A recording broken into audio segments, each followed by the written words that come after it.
Fantastic. Can everyone see my presentation? Is that up on the screen? Yes. Fantastic. Yeah, firstly, obviously, thank you very much for the opportunity. Obviously, it's such an important topic. If we truly deliver ESG, what we'll find is that so many more people on this planet will share in some of the relative, success and freedom that the Western world's had for a long time. So really important topic, and a key part of what I'm going to talk about is a component within the toolkit, but is not necessarily something you consider ESG, and that is the scientific provenance verification of raw materials and how that fits into a broader ESG framework to ensure that it is delivered. So, we very much see that the scientific process to verify where products come from will help support the delivery of the United Nations broader Sustainable Development Goals. Within that, I want to probably just start and say that if ESG isn't designed to primarily focus on supporting the world's most vulnerable communities, then who are they supporting? And I think that's a really important question to ask, because when things don't go well, ultimately you start seeing more pictures that we've got on the screen. So is ESG more around the virtue signaling of large corporations saying they're doing something, or is it really around protecting the most vulnerable of communities who are often, by the nature of where some of our mine sites are situated, they tend to be isolated in regional areas, and just by the very nature of that distance, doesn't get the visibility that most of us would like. So that's what we really focus on from our perspective, and we always keep that front of mind.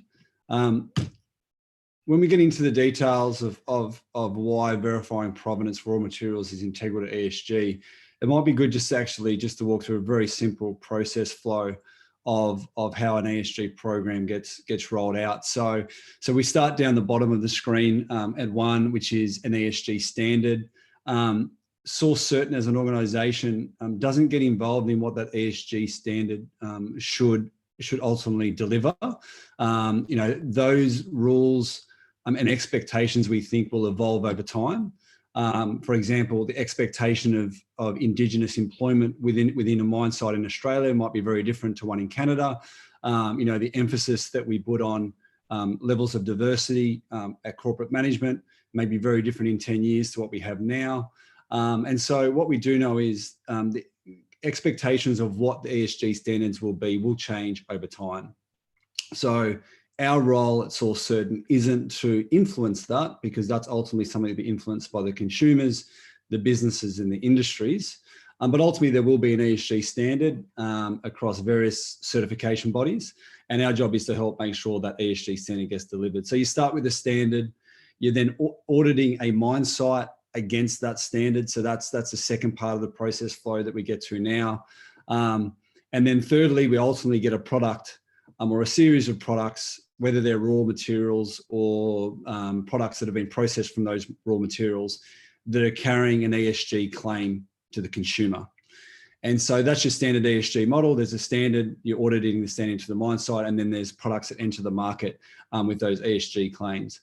If we don't verify the provenance of the raw materials or the processed materials, how do we really know that we're delivering on those ESG commitments? So verifying where those products have come from allows us to link those products with the ESG claim directly back to the mine sites that have been audited against that ESG standard. If you do that independently and you do that to a scientific basis, then you can build trust and transparency into the supply chain, and you can build trust and integrity into the ESG standard. So the real critical element there is, are we independently testing the product for the claims that are being made?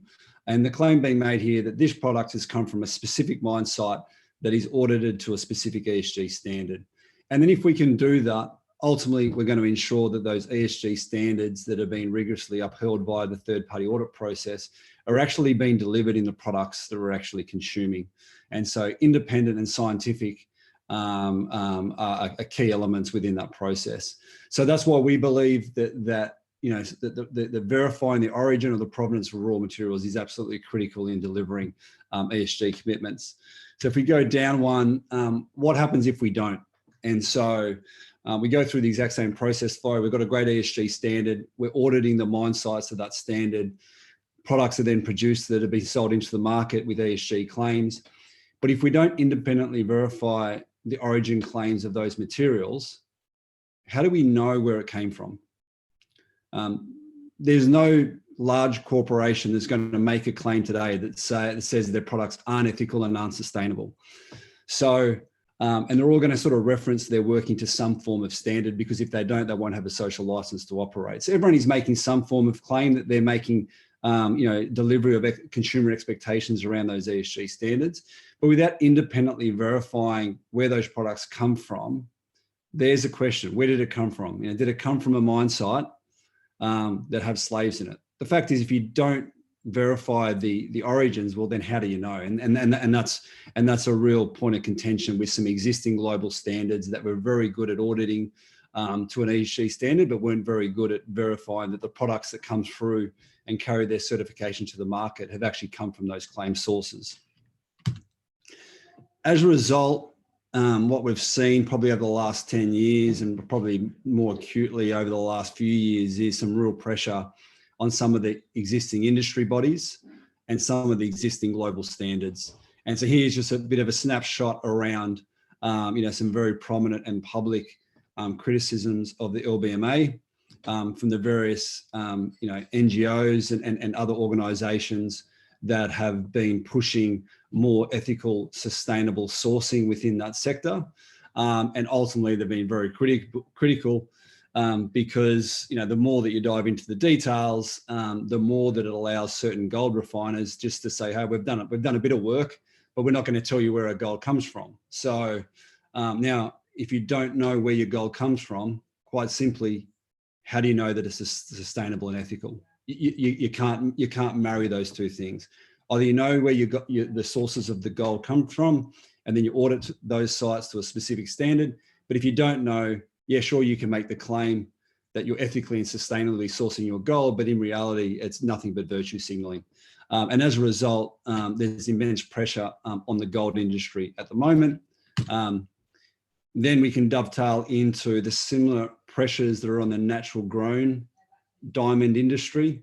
We all know the Blood Diamond movie that really brought that issue to the forefront of consumer awareness.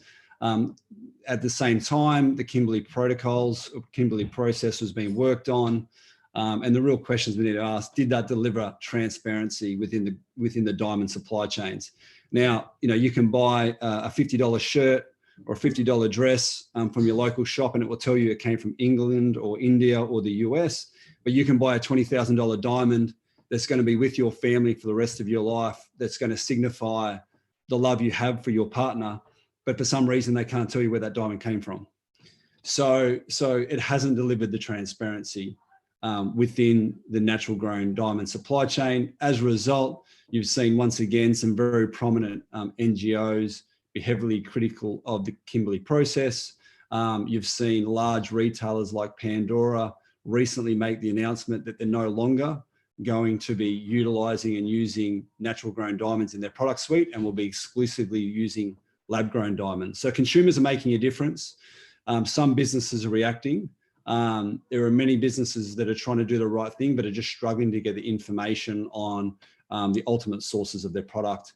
And ultimately means the broad industry is under pressure, and we're seeing the lab-grown diamond producers take advantage of that and know that their freedom to operate is providing transparency and information around how they produce the diamonds that ultimately go into the market. So this is some of the broad macro trends and the issues that sit within ESG programs that don't have scientific verification that links the product back to where those ESG claims are being made. What I wouldn't mind doing is just dovetailing a little bit into what Source Certain does, and then into how we have an intricate insight into some of these issues because of the work that we do Ultimately, we're a business that pioneered scientific provenance verification. So scientific methods that can independently verify where products come from. Where it originally began was in a term that we termed gold fingerprinting. And ultimately, in really simplistic terms, when a mineralization event occurs, the mineral or object that ultimately is going to be coming out of the ground also absorbs other elements from its environment. And we're testing those elements, sometimes the parts per billion and sometimes the parts per trillion. And it's those trace elements that a product absorbs from its environment, which is a unique signature of not only the product, but where the product has originated from. So it's a scientific method. It's been accepted into the court of law. It's extensively peer reviewed. So it's a well-established scientific method that's been used. In terms of a practical application, our business has been working and supporting law enforcement agencies around the world for 30 years. We've done a lot of work in stolen and smuggled diamonds. We've done a lot of work in stolen and smuggled and conflict gold. What you're seeing here is just a little bit around what we do in diamonds. For example, where a diamond is pretty much 99% carbon, and then 1% something else, and then 0.00 something of all the other elements that can give you a characteristic of where the product is from. So we're analysing those other elements, the parts per billion, that identifies where the diamond comes from. We worked on a very famous case where we were able to trace diamonds back to the Argyle diamond mine in WA, which is on our doorstep. And we've done lots of other cases where we've been given a consignment of diamonds and need to work out where they came from. So, this is an anonymised investigation that we did. What you're seeing on the right is a graphical representation of the fingerprints that we've created from the diamonds that we've received. The claim that came with this consignment of diamonds that they come from a singular source. So it came from one country or one mine in one country. And we're asked to try and untangle that. And when we untangled where those diamonds were from, clearly a lot of these diamonds had different chemical signatures. And when we go one step further, if you look to the right, what you actually start seeing is that we can actually piece together that not only do these diamonds not come from one source, but we're seeing about 8 separate sources. The separation in some of those sources suggests to us that those diamonds had actually come from 2 separate countries. And so in one country, there looks like there's 6 separate mines where these diamonds are coming from. And then in the other country, looks like there's 2 separate mines. So the question that needs to be answered is if these diamonds come with a claim from one singular source, and those sources are wrapped up in a Kimberley process, what were those other 7 sources? Where are they? Who owns them? How well are the people that live around that mine site treated? Are those mine sites polluting, the natural rivers that the Indigenous population live? All those questions remain unanswered because none of those mine sites are being audited to an ESG standards because we don't even know that they exist. What we do know is the claims that are being made on that singular consignment of diamonds is scientifically false, and hence the pressure under the Kimberley process and why a lot of people really don't pay much attention to it. And hence we're looking for alternative solutions now that will either be driven by the market or be driven by the regulators or be driven by the industry. So on that point, what does Source Certain do? This is a bit of a graphical representation of how we embed our technology within a supply chain system that ultimately continues to verify the origin claims of not just the raw material that you're seeing on the far left of the screen, but as that product is transformed. This is for rare earths. So this is as the product comes out of the ground that has a unique fingerprint. And then every time that product is transformed, either via on-site processing or via the refinery or via other downstream processors and manufacturers, they all have a unique fingerprint in the way that they've transformed the product. We capture all that information. We're collecting physical samples and we're analysing those physical samples to determine the provenance, and then we're continually testing and validating that the products that are coming through that supply chain are coming from those ESG audited sites. So on the parallel, you can see that our scientific methods are also embedded within a blockchain traceability system, which is capturing all the information to relay the information that consumers and downstream buyers are needing. That could be anything from what was the amount of carbon that was used within that process. And so the blockchain traceability system captures that information to communicate it. There's obviously some system that can label the product so that the products have a unique identifier through the process. And then the certifications that are attached to whatever ESG standard is being audited against. And then we wrap our technology within that to make sure you've got the traceability that captures information of what's going on. You've got the chain of custody, who owns the product and at what point did it transform. And then you've got the scientific testing that validates the products have actually come through that supply chain. So that's a bit of an example of how we piece things together from a broader supply chain integrity process. In terms of actual programs now that we're working through, because of the issue in diamonds, the group SCS Global have now designed a new ESG program to support ethical and sustainable diamonds. And so while it integrates all of the sort of best practice approaches to the ESG standards, from ethical stewardship to climate neutrality, to various life cycle assessments and sustainable investments, in addition to that, they also wrap our technology within the process to make sure that the diamonds that will ultimately get to the consumer carrying a certification to say these are ethically and sustainably lab-grown diamonds, that they've actually come from these sources. So we're routinely testing products at the wholesale level, at the cutter level and the retail level to make sure that those supply chains have integrity and that the diamonds that are carrying those certificates have in fact come from those lab-grown producers that SCS independently audit to that ESG standard. So we think that can help revolutionise and support that both not just the lab-grown diamond industry, but also the natural-grown diamond industry, as some of the key participants look for better tools to drive transparency within their industry. And quite excited about the program, relatively new, about to be sort of formally launched. So, look out for announcements that come out on that. And then the final one I'll talk to, and this is where we talk to the reason why provenance verification is so important is, without obviously you've got the ESG standard, but provenance is just as important to link it back to that standard.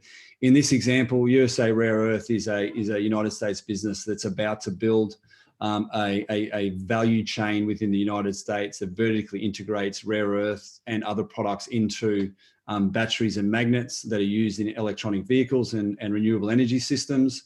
They're looking, they've got their own ESG standards that they want to meet.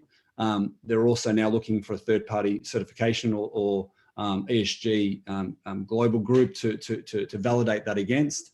But what they did first before they looked at that was to say the most important thing that we have when we're procuring rare earths from around the world is that we can validate where they've come from. So they've created a supply chain integrity program that scientifically verifies the origin of all their rare earths as they procure them both from within America, but also around the world.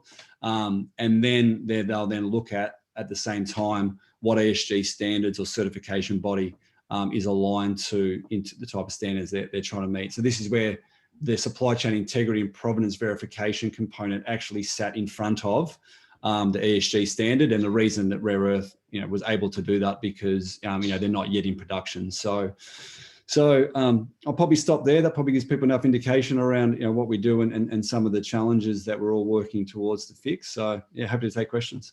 Great. Thank you so much, Grant. That was fantastic. We're running out of time, actually, but I want to ask you a question about the ASM sector, because this is something that comes up every time you speak about these provenance issues. Is how do we ensure we just don't exclude the ASM sector in this?